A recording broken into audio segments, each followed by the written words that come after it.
ओम नमो भगवते वासुदेवाय. श्रीमद भागवत महापुराण, श्रीमद भागवत महात्म्य, अध्याय 7. सनकादिक म्हणाले, आम्ही आता आपल्याला सप्ताह श्रवणाचे विधान सांगतो. साधारणतः लोकांची मदत आणि धन यांच्या सहाय्याने हा विधी पार पडावा असे सांगितले जाते. सुरुवातीला ज्योतिषाला बोलावून मुहूर्त विचारावा, तसेच विवाहासाठी जेवढ्या धनाची आवश्यकता असते तितक्या धनाची प्रयत्नपूर्वक व्यवस्था करावी. सप्ताह करण्यासाठी आषाढ, श्रावण, भाद्रपद, अश्विन, कार्तिक व मार्गशीर्ष हे 6 महिने श्रोत्यांसाठी मोक्षदायी आहेत. देवर्षे या महिन्यातही भद्रा, व्यतिपात इत्यादी कुयोग टाळावे. दुसरे जे उत्साही लोक असतील त्यांना आपले मदतनीस म्हणून घ्यावे. नंतर प्रयत्नपूर्वक देशोदेशी निमंत्रण द्यावे की येथे भागवत कथा होणार आहे, तरी सर्व लोकांनी सहकुटुंब सहपरिवार यावे.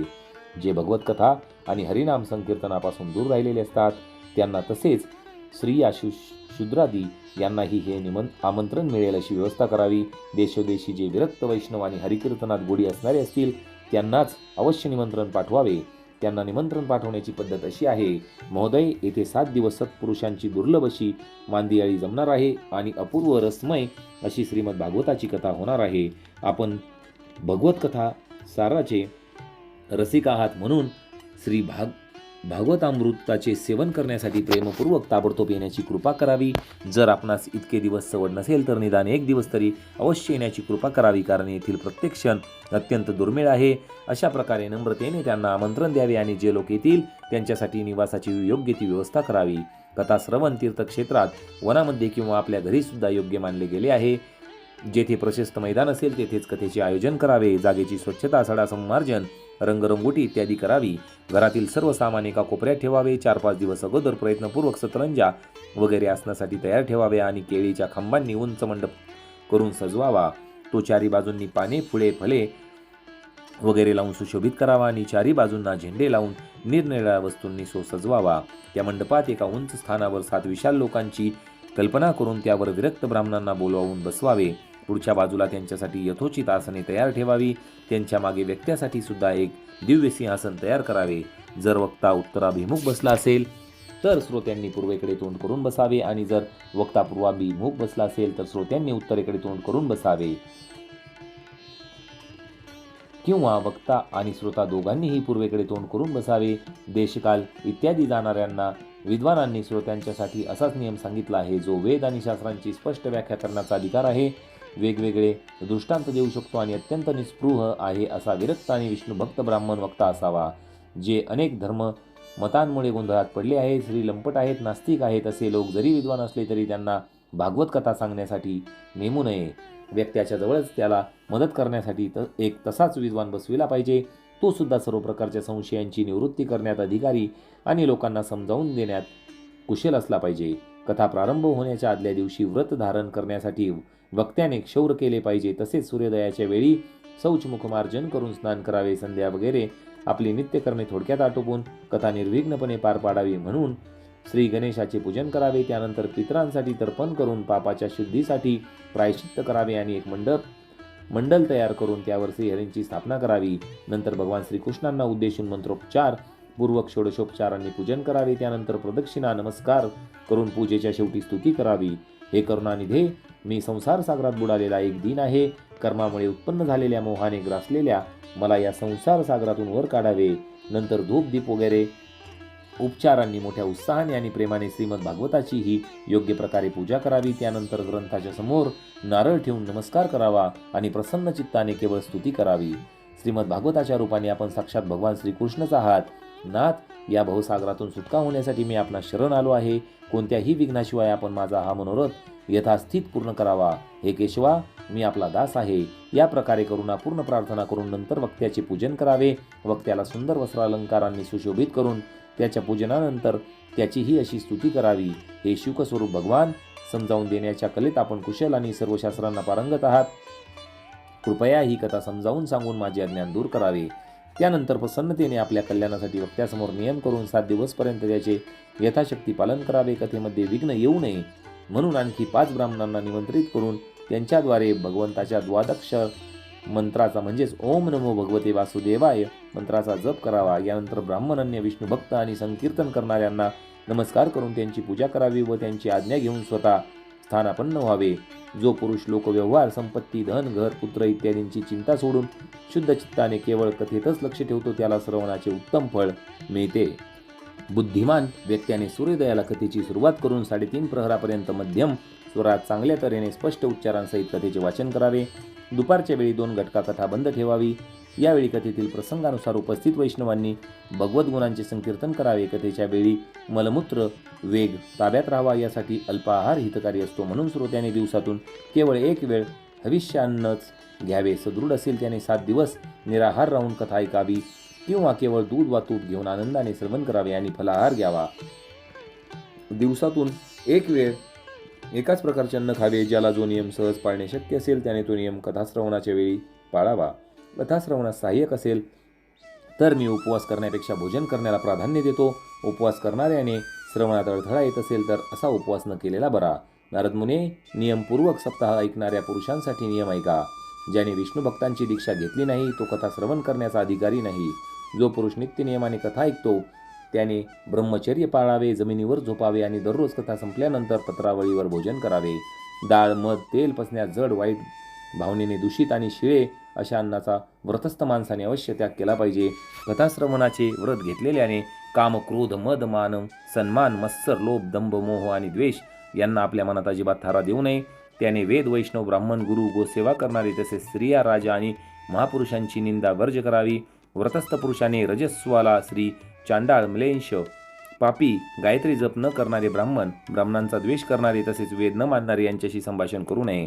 कथा श्रवण करणाऱ्याने सत्य, शौच, दया, मौन, आर्जव, विनय आणि औदार्ययुक्त आचरण केले पाहिजे.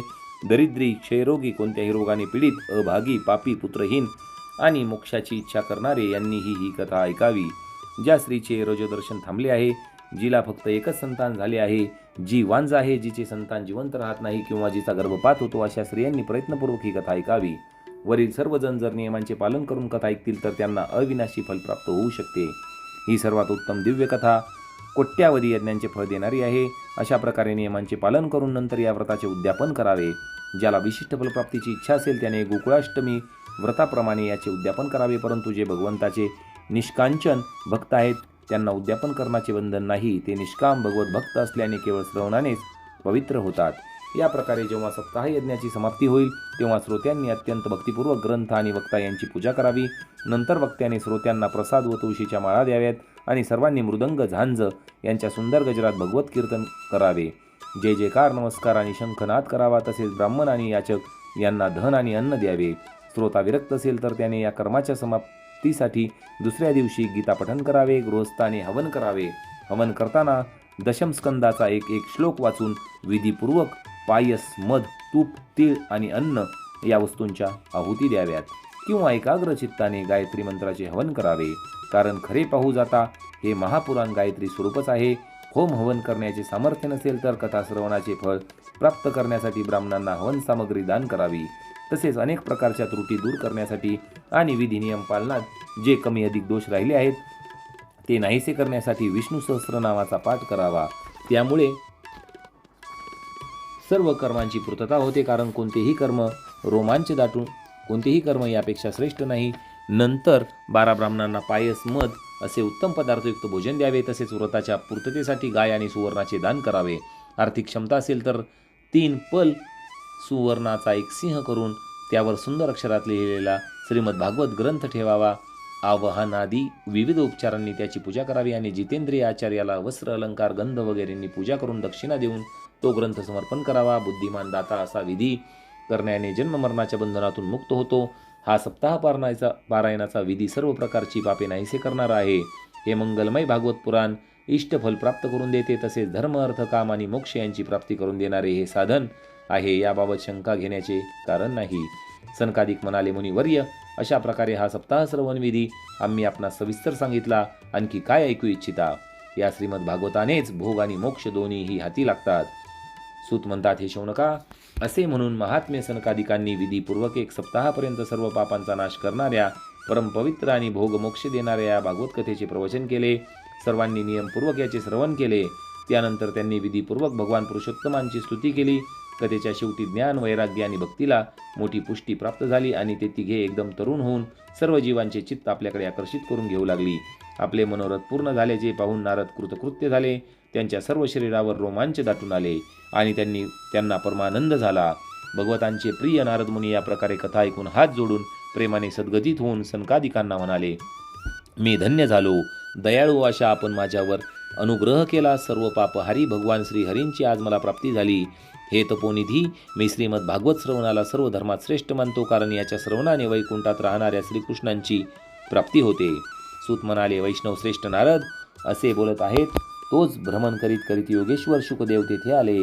कथा समाप्त होते वेळीच व्यासपुत्र श्री शुकदेव तेथे आले. 16 वर्षांचे वय, आत्मलाभाने तृप्त, ज्ञानरूपी महासागराला भरती आणणारे चंद्र असे शुकदेव प्रेमाने सावकाश श्रीमद भागवताचा पाठ करीत होते. तेजपुंज शुकदेवांना पाहून उपस्थित सर्वजण लगेच उठून उभे राहिले आणि त्यांना एका उच्च आसनावर बसविले. देवर्षी नारदांनी त्यांचे प्रेमपूर्वक पूजन केले. तेथे शांतपणे बसून शुकदेव म्हणाले, आपण माझी पवित्र वाणी ऐका. श्री शुकदेव म्हणाले, रसिक आणि भाविक जन हो, हे श्रीमद भागवत वेदरूपी कल्पवृक्षाचे परिपक्व झालेले फळ आहे. श्री शुकदेवांच्या मुखातून निघालेले असल्याने अमृत रसाने हे परिपूर्ण आहे. यात केवळ रसच रस आहे. या फळाला साल किंवा बी नाही. जोपर्यंत शरीरात जीव आहे तोपर्यंत आपण याचे वारंवार श्रवण रूप पान करावे. महामुनी व्यासदेवांनी श्रीमद भागवत महापुराणाची रचना केली आहे. यामध्ये निष्कपट निष्काम अशा परमधर्माचे निरूपण केलेले आहे. शुद्ध अंतःकरणाच्या पुरुषांनी जाणण्या जोगे कल्याणकारी सत्य आत्मवस्तूचे यात वर्णन आहे. यामुळे तिन्ही तापांची निवृत्ती होते. जेव्हा एखादा पुण्यात्मा पुरुष हे शास्त्र ऐकण्याची इच्छा करतो तेव्हा भगवंत लगेच त्याच्या हृदयात प्रवेश करतात. मग इतर साधनांची आवश्यकताच काय? हे भागवत पुराणांच्या अग्रस्थानी असून हे वैष्णवांचे धन आहे. परमहंस मुनींना अपेक्षित अशा विशुद्ध ज्ञानाचे यात वर्णन केले आहे. तसेच या ज्ञान, वैराग्य आणि भक्ती यांनी युक्त निवृत्ती मार्ग प्रकाशित केलेला आहे. जो पुरुष मोठ्या भक्तिभावाने याचे श्रवण, पारायण आणि मनन करण्यात तत्पर असतो तो मुक्त होतो. हे भाग्यवान श्रोत्यांनो, हा रस स्वर्गलोक, सत्यलोक, कैलास व वैकुंठातही नाही. म्हणून तुम्ही याचे यथेच्छ पान करा. यापासून मुळीच परावृत्त होऊ नका. सूत म्हणाले, श्री शुकदेव याप्रमाणे सांगत होते. तोच तेथे प्रल्हाद, बली, उद्धव, अर्जुन आदी भक्तांसहित साक्षात श्रीहरी प्रगट झाले. तेव्हा देवर्षी नारदांनी भगवंत आणि त्यांचे भक्त यांचे यथोचित पूजन केले. भगवंताला प्रसन्न चित्त पाहून देवर्षी नारदांनी त्यांना एक विशाल सिंहासनावर बसवले आणि सर्व लोक त्यांचे समोर त्यावेळी संकीर्तन करू लागले. हे संकीर्तन पाहण्यासाठी पार्वतीसह भगवान शंकर तसेच ब्रह्मदेवही आले. या संकीर्तनात प्रल्हाद उत्साहाने टाळ वाजवू लागला. उद्धवाने झांजा घेतला. देवर्षी नारद वीणा वाजवू लागले. गानविद्येत कुशल असणाऱ्या अर्जुनाने आलाप घेण्यास सुरुवात केली. इंद्र मृदंग वाजवू लागला. सनकादिक अधूनमधून जय जयकार करू लागले आणि या सर्वांच्या पुढे व्यासपुत्र शुकदेव वेगवेगळे हावभाव करून भाव सांगू लागले. या सर्वांच्या मध्ये परम तेजस्वी अशी भक्ती, ज्ञान आणि वैराग्य नटांप्रमाणे नाचू लागले. असे हे अलौकिक संकीर्तन पाहून भगवान प्रसन्न होऊन म्हणाले, मी तुमचा या कथा कीर्तनाने अत्यंत प्रसन्न झालो आहे. तुमच्या या भक्तिभावाने तुम्ही मला स्वाधीन करून घेतले आहे. तुम्ही माझ्याकडे वर मागा. भगवंताचे हे बोल ऐकून सर्वजण अत्यंत प्रसन्न झाले आणि प्रेमाने अंतःकरण भरून येऊन भगवंतांना म्हणाले, भगवान, आमची इच्छा आहे की येथून पुढे जेव्हा जेव्हा असा सप्ताह होईल तेथे आपण आपल्या या भक्तांसह अवश्य यावे. आमचा मनोरथ हा पूर्ण करा. तथास्तु म्हणून भगवान अंतर्धान पावले. यानंतर नारदांनी भगवंतांनी त्यांच्या भक्तांच्या चरणकमलांना उद्देशून नमस्कार केला. तसेच शुकदेवानी अन्य तपस्व्यांनाही नमस्कार केला. कथामृतपानाने सर्वांना मोठा आनंद झाला. त्यांचा सर्व मोह नाहीसा झाला. नंतर ते सर्वजण आपापल्या स्थानी परतले. त्याच वेळी शुकदेवांनी भक्तीला तिच्या पुत्रांसहित आपल्या भागवत शास्त्रात समाविष्ट केले. म्हणून भागवत कथा पान केल्याने श्री हरिवैष्णवांच्या हृदयात विराजमान होतात. जे लोक दारिद्र्याने गांजले आहेत, ज्यांना मायारूपी पिशाचाने जखडून टाकले आहे आणि जे संसार सागरात बुडत आहेत, त्यांचे कल्याण होईल अशी श्रीमद भागवत सिंहगर्जना करीत आहे. शौनकांनी विचारले, सूत महोदय, शुकदेवांनी राजा परीक्षिताला, गोकर्णाने धुंदीकारीला आणि सनकादिकांनी नारद मुनींना कोणकोणत्या वेळी ही कथा सांगितली?